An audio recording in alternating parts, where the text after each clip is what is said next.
تو جو اللہ کا حق سب سے پہلے ہے نا.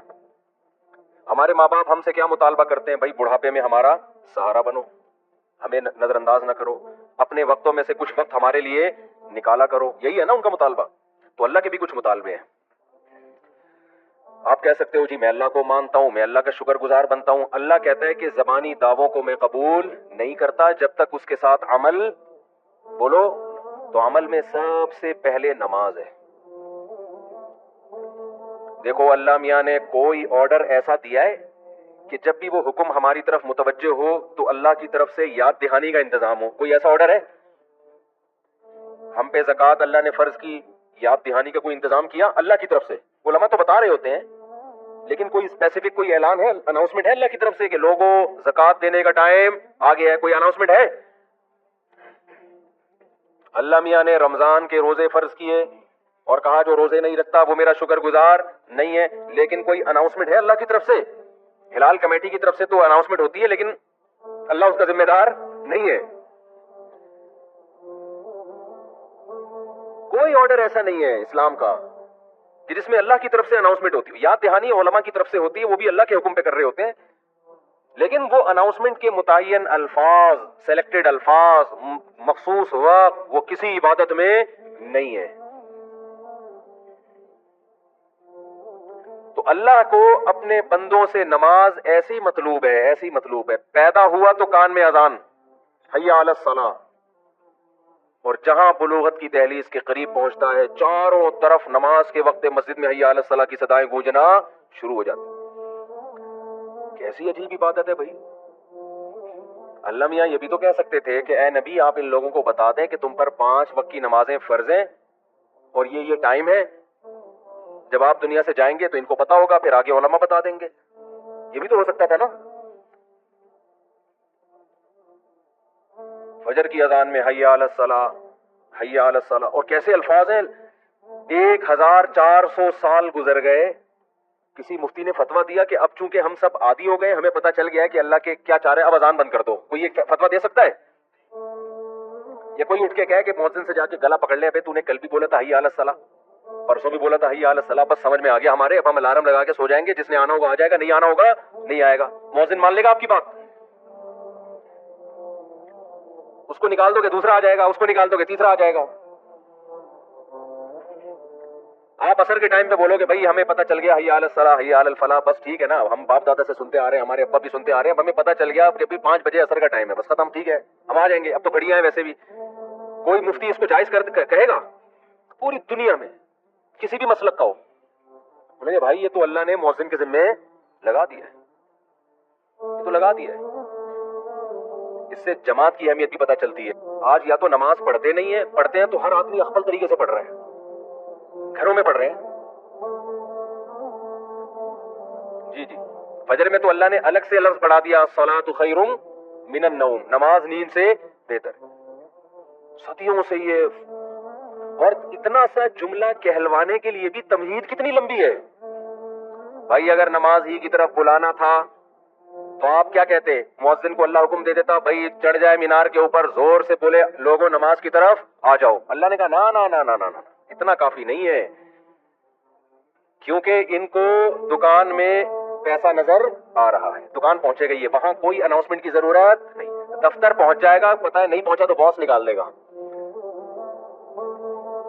جب اس کی شادی ہوگی رخصتی کے لیے پہنچ جائے گا، اس کے لیے اس کو سسرال کی طرف سے حی اعلی رخصتی، حی اعلی سسرال کی ضرورت بولو نہیں، وہاں پہنچ جائے گا.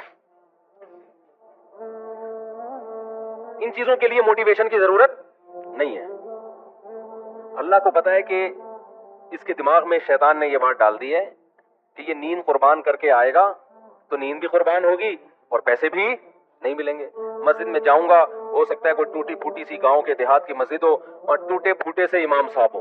کلینک میں جاؤ تو ایسے خوبصورت سے ڈاکٹر نظر آتے ہیں وہاں، ڈیسنٹ قسم کے. یونیورسٹی میں جاؤ ایسے پڑھے لکھے ڈیسنٹ قسم کے پروفیسر نظر آتے ہیں. ان سے ملیے، یہ ہے پروفیسر خورشید احمد، اچھے لگ رہے ہوتے ہیں. یونیورسٹی کا ماحول کیسا اچھا ہوتا ہے آج کل، تو زیادہ ہی اچھا ہو گیا.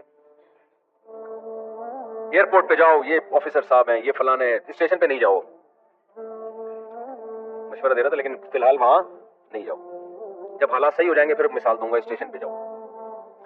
ہر جگہ آپ کو ایک اچھا سا، مسجد میں کیا ہوگا، وہی بیچارہ آڑا ترچا سا غریب سا امام وہ کھڑا ہوا ہوگا. آپ کو یہ کہ یار میں 21ویں گریڈ کا آفیسر ہوں، اس کو اپنا باپ بنا کے آگے کھڑے کروں اور اس کے پیچھے میں ہاتھ باندھ کے کھڑا ہو جاؤں. اور کیا کرے گا یہ؟ وہی فجر میں چند صورتیں پڑھے گا، پھر رکوع، پھر سجدہ، سلام پھیرو اور گھر چلے جاؤ. تو یہ کیا ہوا ہے؟ اس میں کیا ہے؟ کیا ملا مجھے اس سے؟ ظہر کے وقت میں تو بزنس کا ٹائم ہوتا ہے، عصر کے وقت میں تو دکان پہ اور زیادہ رش ہوتا ہے، اس کو بند کر کے مسجد میں جانا. تو اس لیے اللہ نے کیا حکم دیا؟ مؤذن کو کہا کہ خالی حی علی الصلاۃ سے کام نہیں چلے گا، پہلے ان کو بتاؤ اللہ اکبر، اللہ سب سے بڑا ہے. یہ جو تو نے جس کو بڑا بنا لیا ہے نا، ابھی مرے گا تو پتہ چل جائے گا تھوڑے دنوں میں. تجھے ہم نے بنایا غیظ کے گندے خون سے، ناپاک خون سے، اور بنا کے انسان بنایا، تو کیا سمجھ رہا ہے ایسا ہی بنا رہے گا؟ ابھی مرے گا، کیڑے کھائیں گے دوبارہ جا کے. ویسے ہی ہونے والا ہے جیسا جہاں سے ہم نے اسٹارٹ کیا تھا نا، تھوڑے دنوں میں ویسے ہی ہو جائے گا. تکبر زیب نہیں دیتا. علماء کا اس پر اتفاق ہے کہ جو شخص نماز نہیں پڑھتا وہ متکبر ہے. تبھی تو حدیث میں آتا ہے فرعون کے ساتھ حشر ہوگا تکبر کی وجہ سے، کہ اللہ کی دعوت پر لبیک نہیں کہہ رہا، اتنا اپنے آپ کو فنٹر سمجھتا ہے. مؤذن کہہ رہے ہیں حی علی الصلاۃ اور کہہ رہے میرے پاس ٹائم نہیں ہے. بعض لوگ تو یہاں تک کہتے ہیں نماز وہ پڑھے جو فارغ ہو، معاذ اللہ. روزہ وہ رکھے معاذ اللہ جس کے پاس کھانے کے پیسے نہ ہو. یہاں تک فرعونیت بڑھتی ہے انسان کی. تو اللہ میاں نے کیا اناؤنسمنٹ کروائی؟ اللہ اکبر، اللہ سب سے بڑا. پھر اللہ اکبر، اللہ سب سے بڑا. اشہد ان لا الہ الا اللہ، اس اللہ کے سوا عبادت کے لائق کوئی بھی نہیں. پھر اشہد ان محمد رسول اللہ میں کیوں؟ اللہ کو تو اور بھی بہت سے لوگ مانتے ہیں، نماز کو نہیں مانتے. ہم تو بھائی اللہ کے میسنجر محمد صلی اللہ علیہ وسلم کو مانتے ہیں. اشہد ان محمد رسول اللہ کا مطلب کیا ہے؟ کہ میسنجر آف گاڈ ہے وہ. تو ان کا میسج ہے کہ نماز قائم کرو، اور یہ ان کا نہیں ہے. یہ کس کا ہے؟ یہ اللہ کا ہے. اس لیے ان کی وہ یاد دہانی کے لیے اناؤنسمنٹ ہوئی.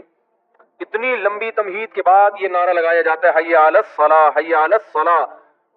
فوراً شیطان حملہ کرتا ہے کہ ٹھیک ہے اللہ کو بھی مان لیا، اللہ کے رسول کو بھی مان لیا، اللہ کی کبریائی بھی مان لی، لیکن تکلیف تو ہو رہی ہے نا جاتے ہوئے. ملے گا کیا؟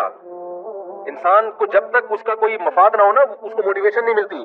تو بتایا حی علی الفلاح، تھوڑی کامیابی نہیں، بہت بڑی کامیابی ہے. خدا کی قسم، اتنا تو آپ کے باس کی طرف سے اگر آرڈر آتا نا تو آپ آدھا گھنٹہ پہلے پہنچ جاتے. اس اسٹائل میں آرڈر آتا، پھر اس کو ریپیٹ کیا جا رہا ہے. لیکن مؤذن کو حکم ہے کہ اذانیں فضاؤں میں گونجتی رہیں، ان کو زبردستی اٹھانے کی ضرورت نہیں ہے. یہ پڑے ہوئے سوتے رہیں، سونے دو. ان جو کاروبار میں لگا ہوا ہے لگا رہنے دو. جو یونیورسٹیوں میں ایجوکیشن میں لگا ہوا ہے، پڑھائی میں، اس کی نظر میں پڑھائی کی ویلیو ہے نا، کہ ایکچولی ہمارے لیکچر کا ناغہ ہوگا اگر وہ نماز پڑھیں گے، ایکچولی کل پیپر کی تیاری بھی کریں. ایکچولی بہت ہے آج کل لوگوں کے پاس. تو اللہ میاں نے کہا دیا کہ بھائی اناؤنسمنٹ کرتے رہو، اطلاع دیتے رہو. میں اس پر حجت کو تمام کروں گا جب یہ حساب و کتاب کے لیے میرے سامنے آ کے کھڑا ہوگا. میں کہوں گا ایک دفعہ تو اس کا اثر ہوتا، 2 دفعہ 3 دفعہ اتنا کسی کو سمجھایا جائے تو کبھی نہ کبھی تو اس کے دل کے پردے میں بات گھستی ہے نا. کسی کو میں نے 50 سال دیے، کسی کو 60 سال دیے سمجھنے کے لیے. تو کیا سمجھتا تھا یہ مؤذن بے وقوف ہے جو 5 ٹائم اذانیں دے رہا ہے کھڑے ہو کر؟ تو کیا سمجھتا تھا یہ ایسا ہی ہے؟ خدا کی قسم، اللہ کی نظر میں سب سے مبارک دعوت وہ اذان ہے. سب سے زیادہ ویلیو اللہ کی نظر میں کس دعوت کی ہے؟ اذان کی. اور ہماری نظر میں سب سے زیادہ کم ویلیو معاذ اللہ اذان کی ہے. ہر دعوت پر ہم لبیک کہتے ہیں. کہیں ولیمے کا کارڈ آ جائے نا، ایک دفعہ پڑھیں گے ضرور. ہر دعوت پر ہم کچھ سوچتے ہیں، لیکن اذانیں سن سن کے ہمارے کان سن ہو گئے. اب تو خاموش نہیں رہتے اذان کے وقت. تو جو شکر گزار ہے، جو یہ مانتے ہیں کہ ہمارے رب نے ہمیں پانی کے قطرے سے بنایا، حیض کے خون سے بنایا، پیدا کرتے ہی ماں کی شکل میں ہمیں اس نے بہترین گفٹ دیا، باپ کی شکل میں بہترین تحفہ دیا، ماں کی چھاتیوں میں اس نے دودھ پیدا کیا ہے. یہ ڈاروین کے نظریے کی پیداوار نہیں ہے. پھر ہم بڑے ہوئے، آسمان سے بارشیں برسائی، زمین سے تناور درخت پیدا کیے، ساری نعمتیں. پھر ہم بالے ہوئے تو ہمارے لیے اس نے عورت کو پیدا کیا، لتسکنوا الیہا، تاکہ ان دونوں کے نکاح کے ذریعے ملاپ سے سکون ملے، پھر آگے ان کو اولاد کی نعمت ملے. یہ ساری نعمتیں خود بخود نہیں ہے، یہ کس کی طرف سے انتظام ہے؟ اللہ کی طرف سے. تو میرے بھائی جو یہ مانے گا نا تو حی علی الصلاۃ پر وہ لازمی لبیک کہے گا. وہ کہے گا کہ میرے رب نے صرف 5 ٹائم مجھ سے حاضری کا مطالبہ کیا، وہ اگر 50 دفعہ بھی مجھ سے حاضری کا مطالبہ کرتا میں 50 دفعہ جاتا. کیونکہ میرا تو کچھ بھی نہیں ہے، سب کس کا دیا ہوا ہے؟ اللہ کا دیا ہوا ہے. وہ تو 50 دفعہ بھی کہتا تو ہم 50 دفعہ آتے. تو اس لیے میرے بھائی سب سے زیادہ ویلیو اللہ کی نظر میں اسلام میں توحید کے بعد کس حکم کی ہے؟ نماز. اس میں آپ کے پاس نو کا آپشن نہیں ہے. بازار میں خریداری کے لیے جاؤ, سفر میں جاؤ, اگر نماز چھوڑنے کی کوئی گنجائش ہوتی نا تو میدان جنگ میں سفر میں اللہ اجازت دے دیتا صحابہ کو, وہاں بھی معاف نہیں کیے. ذرا ذرا سی بات پہ بڑے بڑے نمازیوں کے سفر میں سو رہے پڑے ہوئے, بھائی کیا یار اب نہیں ہوتی. پھر اپنی طرف سے مسائل, سفر میں پڑھو بھائی, اب جو پڑھ رہا ہے جہاں بیٹھا ہوا ہے وہیں بیٹھے بیٹھے پڑھ رہا ہے وہ بھائی فرض نماز کھڑے ہو کے ہوتی ہے, تھوڑی ہمت کر لو. کم ہمتی سب سے زیادہ کھانا کھانے کے لیے فوراً کھڑا ہو جائے گا. کھانا کھانے کے لیے کیا ہوگا؟ کھڑے ہو کے ریسیو کرے گا کھانا. ہر کام میں کھڑے ہوگا. نماز کا جیسے ٹائم آئے, ہر آدمی نے اپنے مسئلے بنائے ہوئے, اس سیٹ پہ بیٹھے ہوئے. نفل نماز تو سیٹ پہ بیٹھے ہوئے بھی ہو جاتی ہے, فرض نماز سیٹ پہ بیٹھے ہوئے نہیں ہوتی, کھڑے ہونا پڑے گا. ڈرائیور کو روکو, آپ اس کو بولو بھائی جب واش روم جانا تھا تو روکتا کہ نہیں روکتا؟ تو نماز تو ہماری نظر میں واش روم سے زیادہ ہے. ہمیں پوری بس میں ایک بمشکل نمازی ہوتا ہے تو اس کی پھر کوئی بھی نہیں سن رہا ہوتا. دیکھ رہے ہوتے ہیں سارے وہاں فلم لگا کے مست ہے, خدا نہیں دیکھ رہا کہ یار تم یہ کیا ننگے ناچ دیکھ رہے ہو تم. اگر میں چاہوں اس بس کو کھائی میں گرا دوں, میں چاہوں اس بس کا جب ایکسیڈنٹ ہوتا ہے تو کیسے خون کی ندیاں بہ رہی ہوتی ہیں. تم سے ایک مطالبہ کیا ہے کہ بھئی سفر ہو یا حضر ہو, تم نے نماز نہیں چھوڑنی, تو ڈرائیور پہ چڑھ جاؤ جا کے, بولو بھائی روکے گا تو, ہم نے نماز پڑھنی ہے. نہیں ہو سکتا یہ. اپنے مسئلے ہوتے ہیں تو پھڈا بھی کرنا جانتا ہے مسلمان, بڑا پھڈے باز ہو جاتا ہے. نماز کا مسئلہ ہوگا, نمازی کہیں گے یار اللہ معاف کرنے والا ہے. اللہ معاف کرنے والا ہوتا تو مؤذن کے ذمہ لگاتا کہ 5 ٹائم تو حی علی الصلاۃ کی ندا لگا. اللہ کہہ دیتا ہے ان سے بولو حی علی الصلاۃ, اور پھر بولو کہ بھئی آنا ہے تو آ سکتے ہو, نہیں آنا ہے تو میں معاف کرنے والا ہوں. اللہ نے معاف نہیں کرنا تھا تبھی تو کہا کہ حجت تمام کرو ان کے اوپر کی, نہیں چھوڑوں گا میں ان کو. تو اس لیے بھائی سفر ہو یا حضر ہو, نماز آپ نے پڑھنی ہے. ہاں ڈرائیور پر آپ نے غصہ بھی کر لیا, ہر طرح سے کوشش کر لی, پھر بھی نہیں مان رہا, پھر آپ مجبور ہیں, پھر آپ سیٹ پہ بیٹھے بیٹھے پڑھ لیں اور احتیاطاً اس کو لوٹا بھی لیں. اپنی کوشش تو پوری کریں نا, اتنی کوشش کریں جتنی واش روم جانے کے لیے کوشش کرتے ہیں. تو ہماری خواتین بھی چھوڑ دیتی ہیں, شاپنگ کرنے گئی ہیں تو نماز چھوڑتی, کوئی جگہ ہی نہیں ملی. کیوں جگہ نہیں ملی بھائی؟ جعلت لی الارض کلھا مسجدا, حدیث میں آتا ہے اللہ نے میرے لیے پوری روئے زمین کو سجدہ گاہ بنا دیا ہے.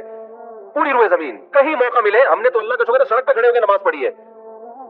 سڑک پہ نماز ہو جاتی ہے, میدانوں میں, صرف بیت الخلاء گندگی کی جگہ نہ پڑھو.